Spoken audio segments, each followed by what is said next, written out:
Anak-anak yang terkasih, tadi kita sudah mendengarkan kisah dari Injil Matius tentang hari akhir atau disebut juga dengan akhir zaman yang ditandai dengan kedatangan Tuhan Yesus sendiri untuk menghakimi semua orang.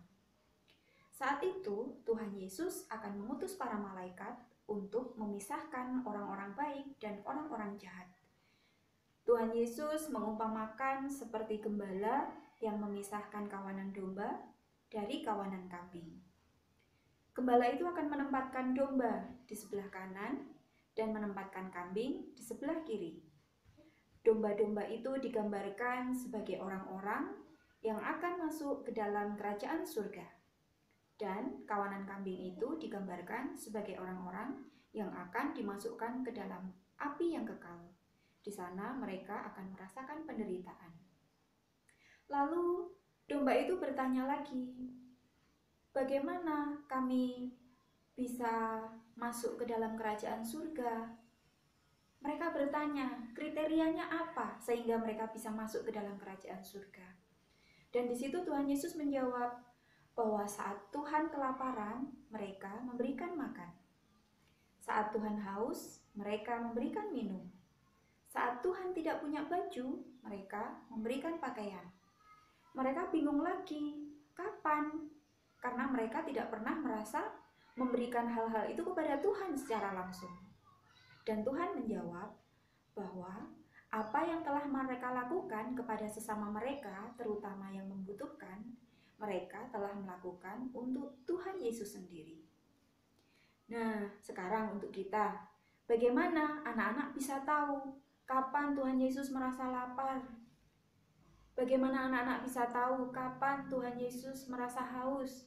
Dan kapan Tuhan Yesus perlu dikunjungi? Dan sebagainya. Anak-anak yang terkasih, Tuhan Yesus hadir melalui sesama kita. Melalui orang-orang yang sedang merasa kesulitan, melalui teman-teman yang sedang sedih, melalui teman-teman atau orang-orang yang rezekinya masih tidak sebagus kita. Mereka perlu mendapatkan perhatian dari kita. Saat kita melakukan perbuatan baik kepada mereka, nah di situ kita melakukan untuk Tuhan Yesus sendiri.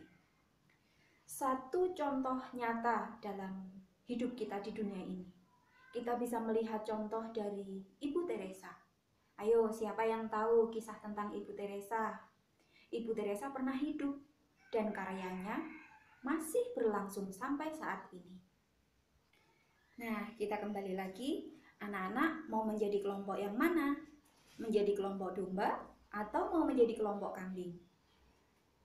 Tuhan mengajak kita untuk masuk ke dalam kelompok domba. Anak-anak dan kita semua dapat memulainya dengan melakukan perbuatan baik kepada sesama yang membutuhkan pertolongan kita. Kita semua diajak untuk peduli terhadap sesama. Kita diajak untuk memiliki hati yang peka, berempati, mudah berbelas kasih kepada sesama. Hal-hal kecil dan sederhana yang dapat kita lakukan bisa kita mulai dari lingkup keluarga. Misalnya dengan menyayangi adik-adik atau saudara, menyayangi kakak, sayang kepada ayah dan ibu, papa, mama, dan patuh kepada mereka.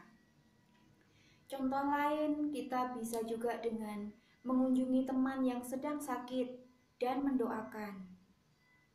Dan juga kalau misalnya kita bertemu dengan teman-teman, ada teman yang memiliki kekurangan atau mereka dengan kebutuhan khusus mereka, kita bisa berteman dengan mereka, melibatkan mereka dalam permainan kita. Selain itu, kita juga tidak perlu membuli teman-teman kita. Hal-hal seperti ini yang sering sekali terjadi di tengah-tengah kita.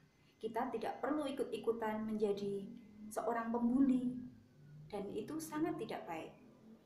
Selain itu, kita juga bisa memberi derma atau membagikan sebagian apa yang kita miliki kepada orang lain yang lebih membutuhkan.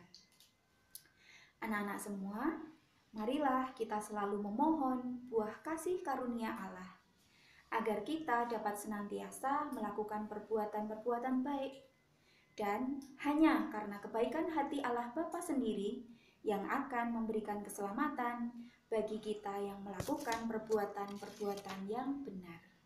Tuhan memberkati kita semua.